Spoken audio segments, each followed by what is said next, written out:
Este capítulo ha sido traído a ustedes gracias a Medi. Recuerda que Medi es salud inteligente.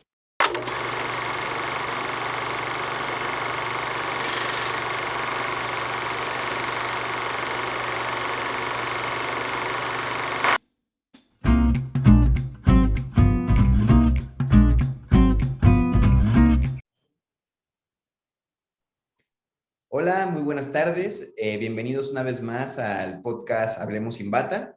El día de hoy nos acompaña el doctor Miguel Varela Cardoso. El doctor es coordinador de investigación de la Facultad de Medicina. Es docente investigador de la medicina de la región Córdoba, Orizaba, Veracruz de la Universidad Veracruzana.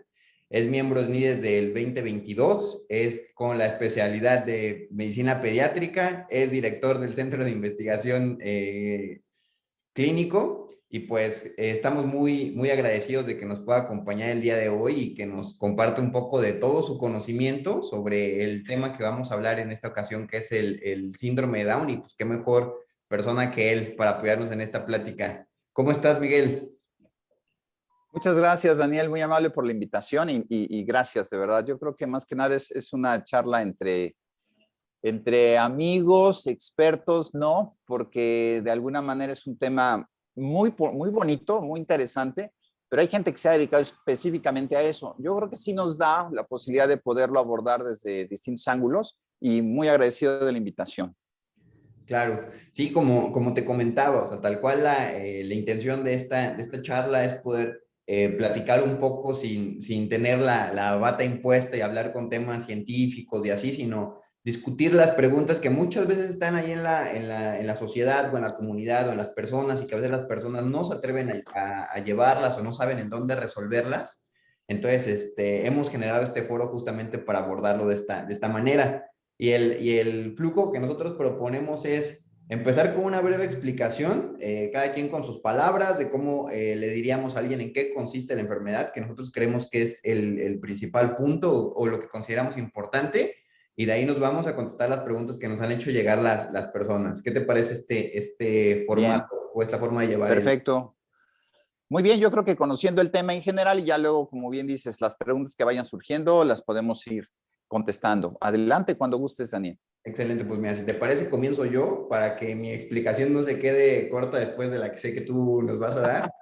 Entonces, mira, yo como le platico a alguien cuando se tienen estas inquietudes con el síndrome de Down, que es el tema del que vamos a hablar el día de hoy, pues es importante aclarar que es una enfermedad genética que consiste en que la persona tiene un cromosoma extra.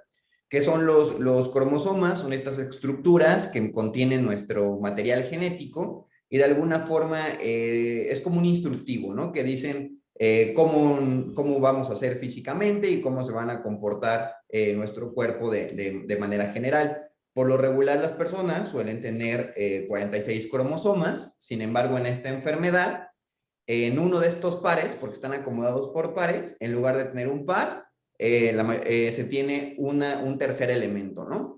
Esta explicación a lo mejor cubre más del 90 y tantos por ciento de los casos. Hay otros casos que tienen unas ciertas características especiales y esta alteración pues causa modificaciones en la persona de manera física y de cómo se funcionan ciertos sistemas, ¿no? Por eso tienen una cierta tendencia a ciertas enfermedades distintas a las de nosotros. No sé qué tanto esta explicación, yo no intentando hacerla científica, se resultó más revuelta, pero te escuchamos a ti. No, yo creo que, fíjate que una de las cosas que yo veo en la experiencia educativa que me toca impartir en la universidad, una de ellas es genética. Y cuando hablamos de este tema con los estudiantes, hablamos del término como en el cual conocemos la enfermedad como síndrome de Down y el término ideal, que es hablar de la trisomía 21 por lo que bien dices, o sea, tenemos un cromosoma de más. Y entonces el término trisomía 21 ya nos coloca a todos como que en la manera de entender todo lo que acabas de mencionar, cómo acaba por llegar una información extra, que ahora sí que en lugar de ayudar, pues afecta, altera. Pero ese es el punto, ¿no? Es una de las enfermedades genéticas quizás que vemos con más frecuencia y también depende mucho cuando tratas de explicarlo a quién se lo estás explicando. a los padres, que en general son las figuras, ¿no?, que van a tener que recibir esta información, pero de un bebé recién nacido o de un bebé de meses o de un bebé de X años, porque el impacto de la información es muy grande y a veces tenemos muchas etiquetas. Y entonces ya desde que oímos el término, ya me voy a salir tantito del tema, pero por decir, tú le dices a un papá, su niño tiene asma y ya se imaginan que el niño no va a poder hacer nada en la vida, cuando es todo lo contrario. Pues igual aquí, cuando hablamos de que un paciente tiene trisomía 21 o conocida como síndrome de Down, es un golpazo y de ahí hay que empezar a hilar. Pero lo que acabas de explicar yo creo que es poner en la mesa exactamente lo que es.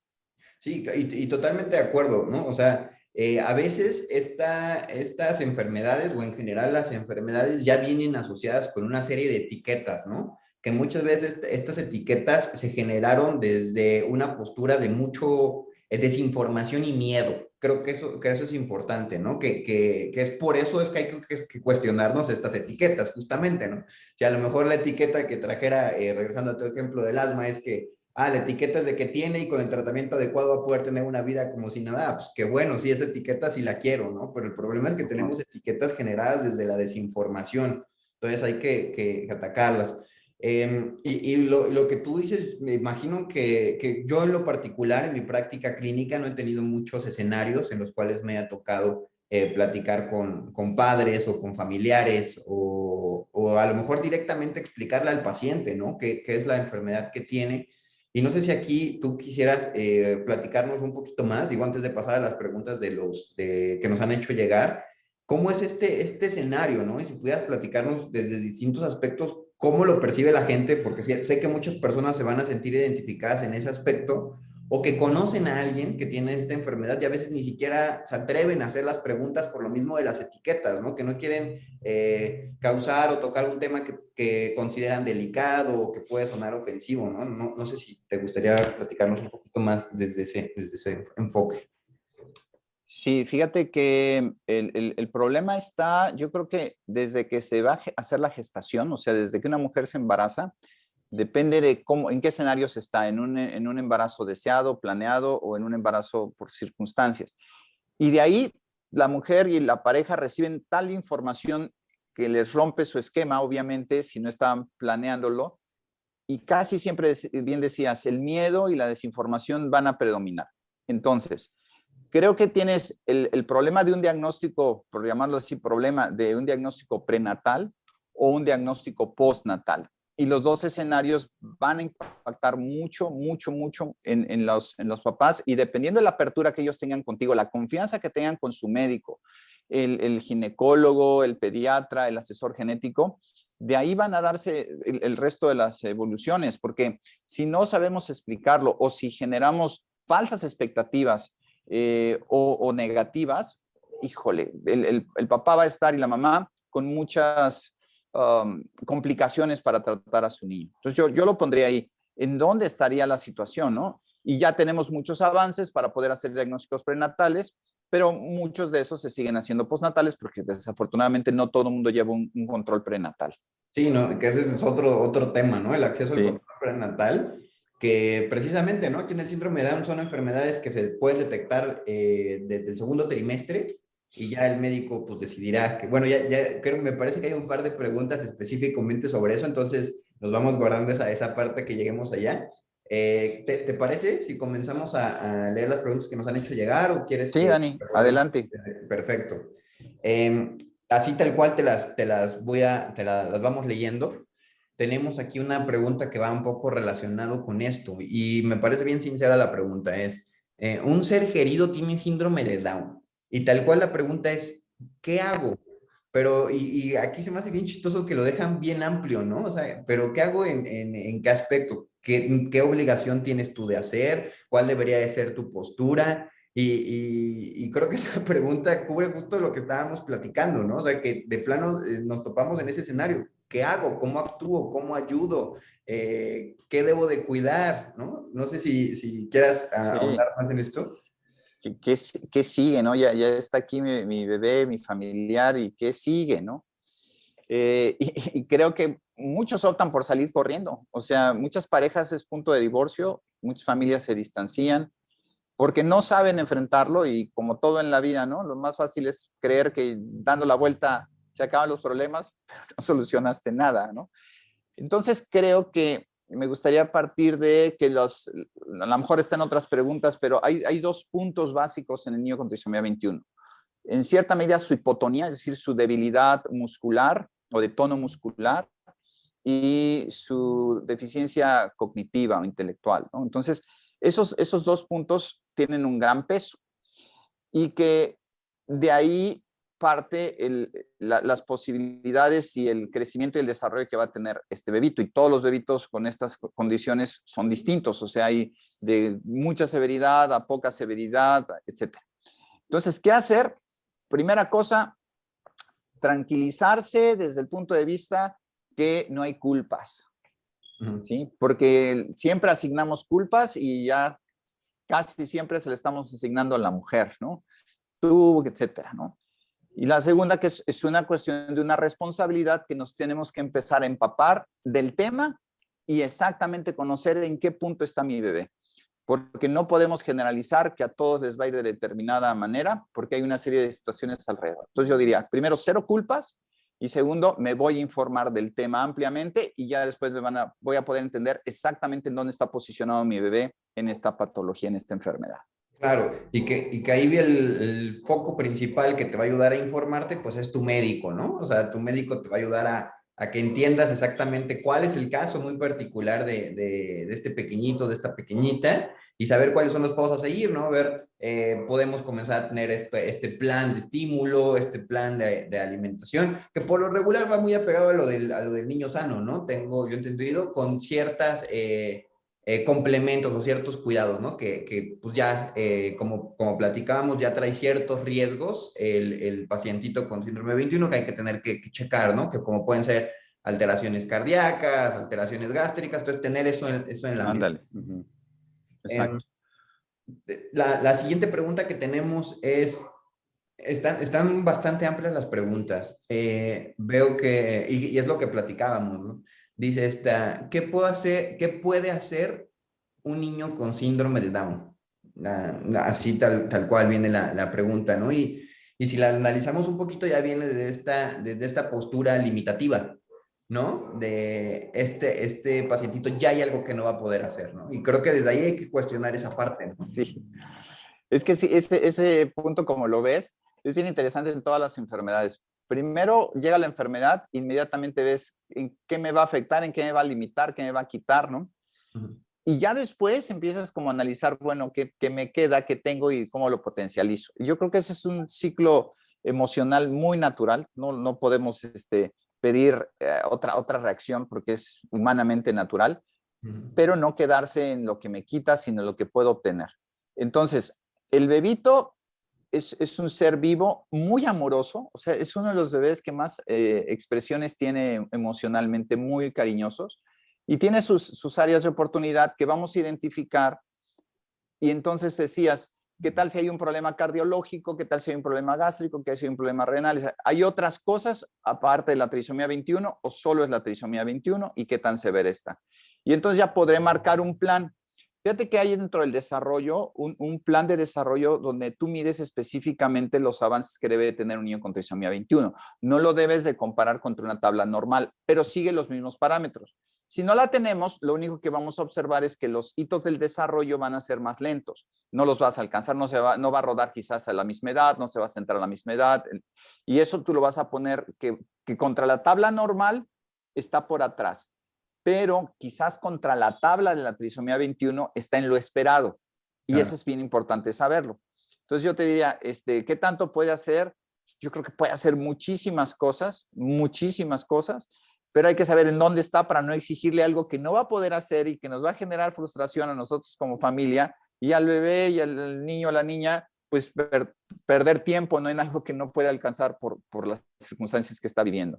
Claro, y creo que en general los límites o no, más bien, ¿cómo diré esta parte? Yo desde mi postura pienso que la forma adecuada podría ser no generar límites. Él solito o ella solita va a decirnos hasta qué punto, ¿no? Y no tener esta parte a veces sobreprotectora, que es importante, que aquí entran un montón de aspectos psicológicos, de decir, no porque te va a pasar esto, no porque hay que cuidar, o sea, dentro de no salirnos de esas partes o esos parámetros de protección, sí tener esa libertad y él mismo o ella misma nos va a demostrar todo lo que puede hacer, ¿no? Entonces yo quitaría esa parte, esa actitud limitativa y simplemente disfrutar de esta bendición que tiene tener una nueva persona en la familia, ¿no? Es como yo, a mí me gustaría a lo No, mejor. fíjate que me gusta tu enfoque porque se ve muy propositivo, ¿no? Y yo decía,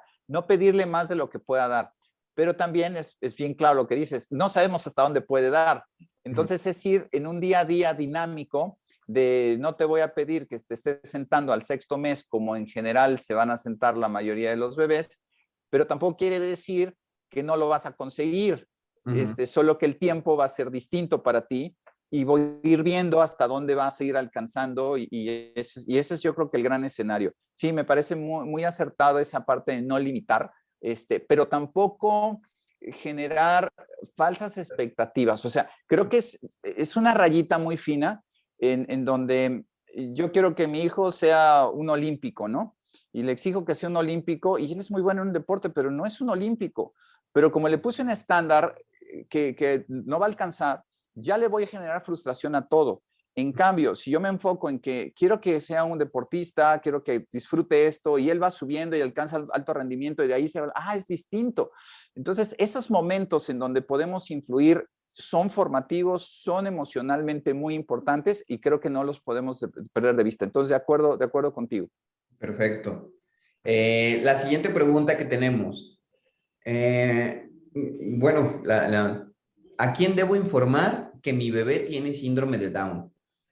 No hay ya me permití comenzar a contestar, pero me parece que no hay una obligación gubernamental que indique reportar esta enfermedad. No, la verdad, ya dudé si estoy diciendo algo que es incorrecto, porque a lo mejor con el objetivo de tener tablas de prevalencia, incidencia, de manera interna los hospitales lo reportan, más no es una obligación familiar reportarlo y pues no es tampoco necesario hacer una comunicación activa de esto, ¿no? O sea, no. Es una cuestión personal, familiar, ¿no? Que no tienes por qué abrir más allá de con quien tú quieras, no tienes ninguna obligación, porque es como cualquier enfermedad, es respetar el hecho de que el dueño de esa información es el paciente. Y en el momento de los niños son sus padres, ¿no?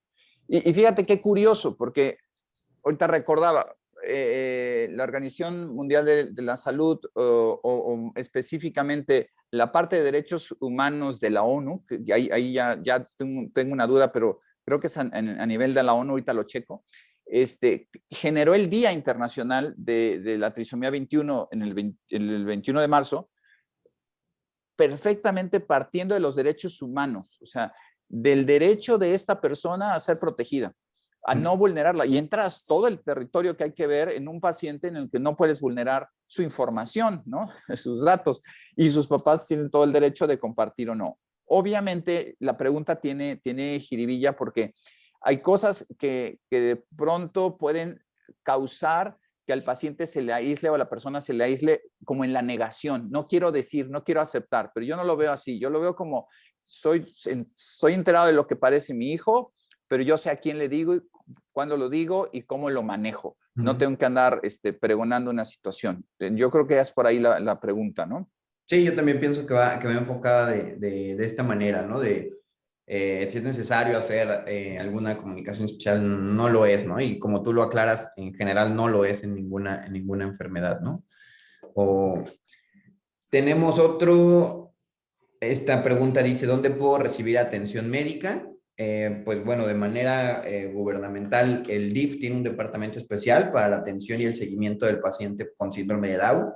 Hay ciertas instituciones por ciudad que yo creo que vamos a dejar aquí la liga en los comentarios para que si alguien quiere profundizar más y ve qué organismo o qué institución hay en su ciudad, pues puede entrar y ahora sí que adentrarse y nutrirse mucho más del tema, ¿no? Por lo regular, todas estas instituciones abarcan todo lo que hemos estado platicando, ¿no? Ayudan desde la parte familiar, ayudan en el desarrollo del pequeñito, ayudan con el proceso del lenguaje, que eso también es bien interesante, y es como lo abordan. Yo no tengo más información de qué otros organismos, obviamente también en el sector privado hay apoyo, sin embargo, creo que estos son los importantes, ¿no? Directamente saber qué gobierno tiene un área especial para apoyar a todos estos pequeñitos. Sí, aunque fíjate, ya chequé si son la Organización de las Naciones Unidas, la Asamblea General de las Naciones Unidas, y de ahí surgió, de derechos humanos. Pero lo que comentas, sí hay que reconocer todos esos grupos y entender que hay muchas asociaciones, que a veces son locales, a veces son regionales, a veces son estatales. Cada una genera recursos de distintas fuentes, ¿no? Tiene financiamientos de distintos orígenes y que pueden ser muy transparentes, pero que lo que buscan es potencializar el ayuda familiar para que los niños se vuelvan muy productivos. Como yo creo que tampoco conviene hacer alguna referencia específica, o no lo sé si se pueda, no sé si tú sepas que una organización que tiene el nombre de John Langdon Down, ¿no? Que es una de las más conocidas en la Ciudad de México, tiene empresas o son cafeterías Okay. en donde trabajan o laboran personas con trisomía 21. Y son 3 o 4 cafeterías en donde ellos están potencializando el desarrollo del ser humano, haciéndolo productivo, y además toda la organización va ayudando a que los pacientes lleguen a ese nivel, ¿no? Entonces está padre porque es no, nada más pensar, échale ganas, no, espérate, ve por aquí y va a haber un lugar en este espacio para que el trabajo se vuelva productivo. Entonces se me hace muy interesante, pero como eso hay 1000 ejemplos, ¿no? Hay muchas empresas que traen esta propuesta, ¿no? Que ya traen este programa o este plan integral, ¿no? O sea, de que se identifica que parte del bienestar social del individuo, pues es su rol en sociedad, ¿no? Y este aspecto laboral, ¿no? Entonces, ayudar a cubrir eso definitivamente es un aspecto de salud que es importantísimo tenerlo cubierto, ¿no? Sí. Vamos con la siguiente pregunta que ya habías explicado un poco, que es qué tan grave es su discapacidad intelectual, pues como tú comentabas, ¿no? Que pues, puede variar, ¿no? Puede ser desde una deficiencia leve, moderada o grave, y pues esta se va a ir viendo durante el desarrollo, ¿no? Entonces, tal cual, bueno, sí aclarar que si hay una cierta alteración, que prácticamente está en todos los casos, lo único que va a variar es la magnitud, ¿no? Sí, y entonces ahí vas a identificar qué es lo que sí puede hacer y qué es lo que tú vas a ayudarlo a hacer, y siempre pensando positivamente que puede avanzar más, ¿no? Ujú. Entonces, creo que sí es muy variable. Influye muchísimo que tengan una atención temprana. Familiarmente, los papás, a veces de la etapa prenatal y luego el nacimiento, que tenga toda esta ayuda multidisciplinaria para que el bebito alcance el mayor potencial posible. Sí, totalmente, ¿no? Y regresamos a lo que platicábamos antes, la importancia de la detección oportuna y tener un plan, ¿no? Que definitivamente los primeros años son cruciales, o sea, si sabemos que de por sí en todo el ser humano, desde la concepción hasta los primeros 1000 días son importantísimos en cómo se van a comportar el resto de su vida, en estos pacientes se refuerza todavía muchísimo más esta parte, ¿no? Sí, sí, sí, sí. Y los 1000 días famosos en este caso se cumplen, pero van a necesitar quizás un poco más de días para alcanzar sus hitos de desarrollo. Pero sí, la intervención temprana siempre va a ser vital en todas las enfermedades, y en esta no hay duda. Excelente. La siguiente, no sé si este dato lo tengas a la mano. Em, bueno, es que es lo mismo que hablábamos. ¿Cuándo dirá mi hijo su primer palabra? Pues igual va a ser eh, dependiente del caso, ¿no? Sí, sí, sí. O sea, no podríamos poner una fecha. Probablemente no esté dentro de los tiempos convencionales, pero se va a dar, ¿no? Se va a presentar el momento, y hay que estar estimulando que se dé. Claro.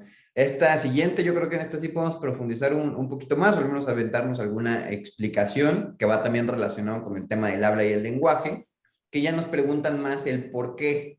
Y pues bueno, el por qué, yo lo abordaría a lo mejor desde dos ángulos, ¿no? Por un lado, como comentábamos, tenemos ciertas alteraciones anatómicas. Entonces, anatómicamente estos pequeñitos a veces tienen la lengua un poquito más grande, tienen la cara un poquito más pequeña, el rostro más aplanado, y anatómicamente es distinta la forma en la que se va a generar el habla. Y esto combinado con el aspecto del cierto, la disminución o de la capacidad cognitiva intelectual, es lo que altera el tema del lenguaje. No sé si estoy dejando de lado algún otro factor o si te gustaría explicar un poco más alguno de estos puntos. No, lo que ocurre es que si se tienen la integración de todo el eje neurolingüístico, ¿no? Que va de todos los sentidos, la audición y la manera en que integras ese sonido y lo procesas y luego integras, como explicabas, a través de la lengua y a través de las expresiones. En muchos de esos ejes están lentos en sus conexiones, por llamarlo de alguna forma, y entonces se tienen que crear los estímulos para compensar esa deficiencia que puede tener el eje neurolingüístico. Y entonces va a alcanzar mucho más, pero pues va de la mano también de la severidad que pueda tener el paciente en su neurodesarrollo. Claro. Tenemos, ¿qué pueden hacer los padres para ayudarlos a aprender a hablar? Estas preguntas van muy relacionadas con el habla, ¿no? Sería lo mismo, ¿no? Acercarse a estas instituciones que ya tienen ciertos programas que ayudan a desarrollar la comunicación, que es importante, ¿no? Y sabes que ahorita hablando esto, otro aspecto que a veces estos pacientitos suelen tener son problemas asociados con la audición. Entonces, definitivamente también la audición va a afectar el tema del lenguaje. Entonces, también es importante tener monitoreado este aspecto, ¿no? Para ver qué tanto está afectando o no. Ujú. Sí, es que cuando hablamos de las cortezas, la corteza auditiva, pues en general va a tener menos neuronas, va a tener menos conexiones, y entonces lo que te decía, se necesitan crear los puentes y eso es estimulación. Y todo el cerebro del bebito con trisomía 21 tiene áreas con deficiencia neuronal y de conexiones. Entonces, creo que lo primero es hacer el diagnóstico temprano y empezar a trabajar todas las 4 áreas, motor fino, motor grueso, lenguaje y socialización del bebé, y que en eso vayamos viendo los avances que tiene, porque también la severidad de la hipotonía es variable, y entre más hipotonía, pues más dificultad para alcanzar también esos objetivos, pero todo eso se estimula. Ok. ¿Existen algún ejercicio que nos Sí. pudieses comentar o que tú conozcas? Bueno, lo primero es que tú evalúas el área de oportunidad, ¿no? Vamos a pensar, si estamos hablando de la motricidad gruesa o fina, hay ejercicios específicos para motricidad fina, para que alcancen rápidamente, bueno, no rápidamente, sino que alcancen el sostén cefálico, que desarrollen una mayor fuerza en cinturas escapulares, en cinturas de cadera, todas las áreas que le van a dar punto de apoyo al bebé. Entonces hay ejercicios de flexión, de extensión, de rotación, de pelotas, pero no quise yo entrar como que en un detalle de ejercicio porque tienes que evaluarlo, ¿no? Y a veces oímos que se puede hacer esto y se lo hacemos a mi bebé, pero todavía no podía porque no ha cumplido un requisito previo en su desarrollo. Pero sí los hay. Y lo mismo, la estimulación visual y auditiva de los bebés es súper importante y siempre muy amorosa, muy cariñosa, muy paciente. Y eso nos va a ir guiando a que tanto mi bebé empieza a avanzar en esta capacidad de integrarse a la sociedad. Entonces, pero sí lo hay, y el médico o el terapeuta, el fisioterapeuta que también trabaje con ellos, pues les va a marcar a los papás los ejercicios que van a hacer día a día y las actividades que van a hacer el día que tengan que ir directamente a algún centro de apoyo. Claro, sí, sí, toda la razón. Es importantísimo el orden, ¿no? O sea, para poderlos llevar a cabo. Em, bueno, aquí estamos hablando, ¿quién corre mayor riesgo de tener un bebé con síndrome de Down? Creo que sí va a ser importante hablar un poquito de que sí tenemos ciertos datos, que la edad de la madre va asociada con qué tan frecuente o no es tener un bebito con síndrome de Down, pero pues recalcar también de que independientemente de eso, pues muchos casos se presentan en mujeres que no necesariamente son mayores, ¿no? Y es por el simple hecho de que pues tienen muchísimo más hijos, ¿no? O sea, es un factor que ya existe, ¿no? Y fíjate que eso es bien curioso, porque decimos siempre la edad de la mamá mayor de 35 años es un riesgo, ok. Y se manejan frecuencias de 1 en 700, 1 en 500, dependiendo de la edad. Ujú. Pero en general, y vamos a hablar de cada población es distinta, ¿dónde hay más embarazos? ¿En mayores de 35 o en menores de 35? Pues en menores de 35. Y entonces, aunque el porcentaje de riesgo es menor, como hay mayor número de embarazos ahí, pues vas a encontrarte más niños con trisomía 21 ahí. Entonces, la edad es un factor, pero no es el único factor. Y hay muchas situaciones que se les llama de novo, en donde ambos gametos están bien, el espermatozoide, el óvulo, y cuando se forma el cigoto en las divisiones celulares se genera el problema y muchas veces se genera un mosaico, es decir, un bebito con parte de células normales y parte de células alteradas, y otras desde el principio tiene casi toda la línea del cigoto alterada. Entonces, sí, es un riesgo, ¿no? Todo embarazo es un riesgo y tenemos que entenderlo así, pero podemos prevenirlo cuando se hacen los análisis de los padres. Es decir, a ver, si soy portador de una traslocación, yo no estoy enfermo, pero tengo una alteración en mis cromosomas que compensó mi desarrollo. Eso lo explico rápido. Una traslocación es básicamente que se reacomodaron todos los cajoncitos que yo debo de tener, mis 46 cajoncitos, y entonces los sigo teniendo, pero acomodé cajones en un lado y en otro y encimé en un solo lugar el que estaba de más y ya quedó, cupo todo en 46, pero realmente hay 47. Pero a mí no me afectó porque mi cuerpo lo acomodó. Pero cuando ya va mi gameto, entonces mi gameto ya va a entregar uno de más. Y entonces ahí se va a ver el problema. Pero yo me puedo dar cuenta antes si me hago un análisis de un simple cariotipo y empiezo a hacer una definición de cómo estoy genéticamente antes de procrear. Creo que son cosas que olvidamos mucho, que no se hacen y siempre entramos a lo prenatal ya en el embarazo y puede ser muy importante el prenatal antes de la concepción. Claro, que es lo que platicábamos al principio, ¿no? Que a lo mejor el primer escenario, que es el de la trisomía, te justifica la gran mayoría de los casos, ¿no? Pero hay otros escenarios, como son los mosaicismos o las traslocaciones, que te generan estos otros escenarios, ¿no? Que te pueden dar el mismo síndrome.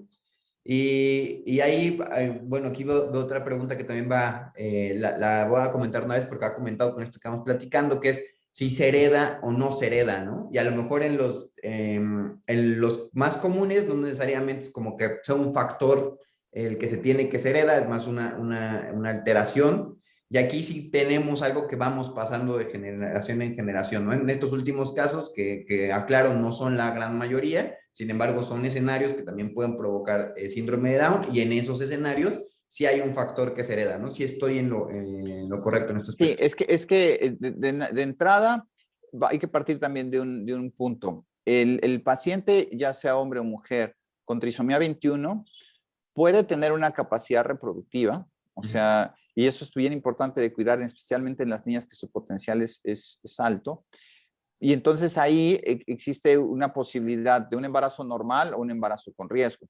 Pero también existen las parejas, como decía, sanas, pero que tienen una traslocación que ha compensado su existencia autosómicamente hablando de genes, pero en su herencia va a haber reflejado, ¿no? Entonces, si hay una herencia en una alteración de que si el papá o la mamá trae un cromosoma de más en sus gametos, pero hay otras en que no traes nada, ¿no? Y es de novo, se insiste mucho en los novo. Esos escenarios yo creo que son los que deben de conocer los jóvenes desde que inicia su vida sexual para ver los riesgos que implica iniciar una vida sexual. Pongo mucho con mis pacientes a veces el ejemplo de que un niño al año ya sabe caminar, ¿no? Y ya, vamos a empezar año y medio, 2 años, ya sabe caminar y ya va, corre, sube. Pero no vas a una calle principal y le dices, aquí te dejo y tú atraviésate cuando quieras y regresa cuando quieras. Pues no, a ese bebé lo van a atropellar. Tú estás con él y lo vas guiando. Lo mismo sucede cuando el adolescente llega a empezar a descubrir toda su sexualidad, ¿no? No quiere decir que no está ya completo en eso, pero le faltan otras herramientas para poder empezar a discernir y a tener menos conductas de riesgo. Pero es ahí donde los manejos del riesgo no se ven y hay muchas situaciones y por eso puede haber embarazos que lleguen a tener hasta en jovencitas, pacientes con trisomías y con otras enfermedades genéticas, ¿no? Claro. Seguimos con las siguientes preguntas. ¿El síndrome de Down tiene cura? Pues no. No es una alteración que pueda corregirse con algún fármaco o con alguna ingeniería genética en este momento, ¿no? Y entonces, lo que se hace es corregir o mejorar las condiciones de vida de acuerdo a la severidad que se tenga de la expresión de la enfermedad. Sí, no hay mucho que platicar en ese aspecto. Nada más que, Dani, nada más ahí, es que muchas veces te puedo decir, ¿el asma se cura? No. ¿La hipertensión se cura? No. ¿La diabetes mellitus se cura? No, en términos generales, ¿no? Y cuando te dicen no se cura, ya me amolé, ¿no? Y no, haces un buen estilo de vida, una calidad de vida de acuerdo a tus condiciones, y eso es lo que hay que entender. O sea, el que no se cure no quiere decir que ya todo está perdido. Retomando las palabras que decías al inicio, ¿no? De ser muy propositivos en este tipo de situaciones. Nada más haciendo puntualizando ese dato. Sí, claro, sí, que a veces, como tú lo dices, ¿no? Puede sonar muy duro el saber que tienes una enfermedad o que alguien cercano a ti tiene una condición que no es reversible, más el hecho de que no sea reversible no quiere decir que no se pueda tener una calidad de vida agradable, ¿no? Una buena calidad de vida, que son las diferencias. Veo que ya tenemos muchas preguntas que se repiten o de alguna forma ya las hemos contestado. Déjame ver si encuentro alguna otra de que no hayamos dicho. Pues me parece que prácticamente ya abordamos todas. No sé si hay algo adicional que te gustaría comentar sobre el síndrome de Down o algo importante que crees que nos ha faltado, alguna otra duda que te haya llegado a consulta, que creas importante compartir aquí con nosotros. Yo creo que sería el punto del diagnóstico prenatal cuando no están preparados los papás para lo que van buscando. Entonces, de pronto te aparece un dato, sí, hay una trisomía 21, pero eso no es una indicación de suspensión del embarazo. O sea, es algo que debemos de ser muy cautos, ¿no? Y también saber qué buscamos y para qué lo buscamos y qué vamos a ofertar, ¿no? Porque muchas veces, hazte un cariotipo. ¿Para qué? Pues tú hazte de una vez para sí, pero no tengo ni idea de qué va a salir mi cariotipo. Y aunque es importante, hay que estar preparado y asesorado y con una guía de tu médico, de tu experto en salud, para que esos estudios no los interpretes de acuerdo a Google o los interpretes de acuerdo como tú quieres o te mandes a hacer las cosas nada más porque a ti se te ocurrió, si no tienes ese respaldo. Y eso yo creo que es bien importante. Todos los pacientes con trisomía 21 tienen que tener una asesoría, insisto, multidisciplinar, pediatras y de acuerdo a cada una de sus situaciones, si el terapeuta, si el cardiólogo, si el gastro, si el neurólogo, si el psicólogo, para la familia. O sea, y es mucha integración y mucho crecimiento. Entonces, no recae en una sola persona, ni nadie puede hacerse de Superman, de que él puede solito con toda la información. No, o sea, los papás van a tener que conocerla, pero tienen que tener mucho apoyo. Yo creo que sería para mí lo más importante que recordemos con esta patología. Y como decía, que pueden acabar siendo productivos y tener una actividad que los haga sentir una socialización, un ingreso también monetario y una expectativa de vida distinta, ¿no? Porque también la expectativa de vida es variable, pueden llegar a vivir 60, 70 años. O sea, no es que tengan perdiendo de las condiciones. Que ha aumentado, ¿no? O sea, que gracias a Dios esta expectativa con los avances médicos ha aumentado, ¿no? Y digo, qué escenario tan increíble sería que todos o todos pudiéramos tener acceso a un cariotipo, ¿no? Que creo que eso es importante platicarlo, o sea, no es muchas veces accesible. Sin embargo, en un embarazo, el control prenatal, ese sí todos tenemos derecho a la atención, ya sea en Secretaría de Salud, insisto, en lo que tú tengas, tienes derecho a tu control prenatal. Eso es bien importante. Y ahí, como tú decías, ¿no? Te van a hacer ciertas pruebas que unas te ayudan a detectar y otras a diagnosticar. Y como tú dices, no va con el tema de buscar la interrupción del embarazo, sino de tener un plan al nacimiento. Eso es lo que me parece increíble de lo que comentas, ¿no? Que desde ahí te puedes ir dando cuenta, ok, viene este pequeñito con estas características. Entonces ya sabemos que cuando nazca tenemos que ya tener una valoración cardiológica o una valoración gástrica y de ir teniendo todo este plano, que es el objetivo justamente del control prenatal. Estar listo y tener todas las herramientas para el momento del nacimiento, que si no se tiene, pues es más complicado, ¿no? Al momento que nace, si no tenemos o no sabíamos que venía con ciertas características, hace más complicada la atención, ¿no? Y del cariotipo me recordé mucho una frase que decía un maestro que decía, caras vemos, cromosomas no sabemos, ¿no? Entonces hay que hacérnoslo porque pues no sabemos a veces nuestra propia carga y pues entre más información, pues mejor para la toma de decisiones en todos los aspectos, ¿no? Que en las decisiones de planificación familiar, por ejemplo, creo que es bien importante contar con esa información. Sí, fíjate que hay 4 marcadores importantes y muchos se basan en algunas pruebas serológicas o algunas pruebas de vellosidades crónicas, pero muchas se apoyan en ultrasonido. Y entonces el ultrasonido del control prenatal se ha vuelto una herramienta muy, muy útil, pero tiene sus fallos, ¿eh? O sea, tenemos que conocer que son herramientas que no necesariamente cuando los datos están ahí, ya se van a cumplir, se suman muchos puntos, hay medicina fetal, ¿no? El estudio de medicina fetal con los expertos en hacer el seguimiento del feto y el embrión y todo esto, hay muchas cosas. Y decías una palabra muy dura, pero la accesibilidad que tenemos a los servicios, ¿no? A veces nosotros podemos decir un cariotipo, ¿cuánto cuesta? ¿No? Pues vamos a poner X cantidad, sí, pero para mi presupuesto, para mi bolsillo no da, ¿no? Pero control prenatal sí puedo tener. Ok, ¿y cuál es la calidad de ese control prenatal? ¿Qué me oferta? No, pues me pesan, me miden, me checan, sí. ¿Y qué más? Pues me hacen un ultrasonido en toda la gestación, o me hacen los 4, o me hacen 3. Todo eso es accesibilidad y son los derechos de salud que tenemos que conocer para prevenir problemas y ayudarnos a tener una planeación en caso de que se detecte algo. Entonces, la accesibilidad en salud, otro tema. Perfecto. Pues sí, totalmente, ¿no? Otro tema que nos podríamos pasar muchísimo tiempo platicando ahí, ¿no? Que todo se termina, la salud es integral, ¿no? Y creo que lo hemos visto ahorita en esta plática, cómo estamos hablando del síndrome de Down y cómo hablamos del control prenatal, que es un tema ginecológico, pero también el síndrome de Down es un tema pediátrico. Y hablamos de educación sexual también y todo se conecta de alguna forma, ¿no? Pues creo que de mi parte ya sería todo. Lo único sería pues agradecerte una vez más por habernos permitido este espacio en tu agenda, por regalarnos esta charla.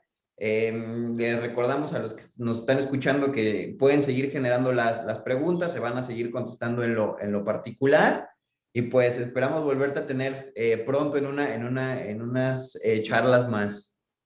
Gracias, Daniel, un placer y un abrazote para ustedes y mucho éxito con todo este trabajo que hacen. Muchas gracias. Perfecto. Bye, bye. Recuerda que si requieres una consulta con un médico especialista o algún servicio de salud, lo podrás encontrar con Medi siempre al mejor costo. Descarga la app y comienza